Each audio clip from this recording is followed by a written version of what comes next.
कतिमा दियो भनेसँग त्यो उयो गर्नु कि तपाईँ आफ्नो कतिमा दिने भन्ने कुरा म यति बेला चाहिँ दिनु सक्छु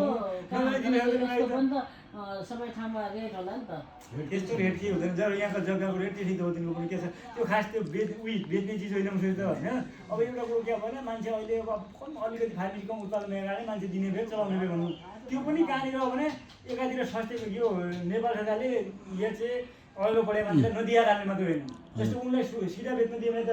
फार्मेसीवाला कामै गर्नु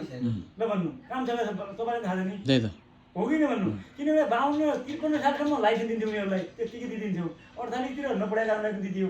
होइन 52सम्म सिएमकाले पायो अब अहिले के हो भने नेपाल सरकारले अब त्यो क्राइटेरियातिर फार्मेसीलाई मात्रै लाइसेन्स दिने भन्ने हाम्रो डी फार्माको दीपक श्रेष्ठ हुन्छ नि उहाँको बेला 3 महिनाको ट्रेनिङले भइहाल्थ्यो लाइसेन्सै नचाहिने 3 महिना 8 क्लास पाएले पायो 8 क्लास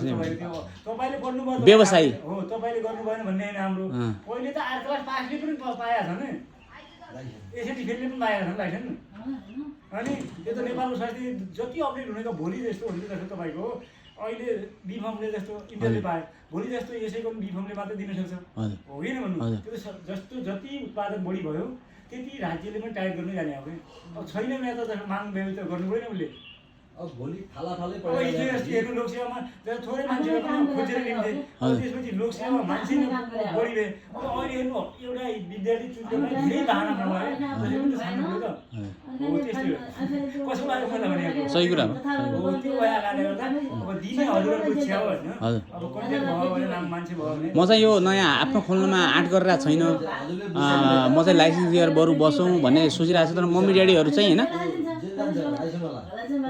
हाम्रो फार्मेसीमा त्यति हो त्यो भएर तपाईँले बुझ्नुभयो त्यसैमा पनि कस्तो हो भने तपाईँको आफ्नो मन परेको चिनेको मान्छे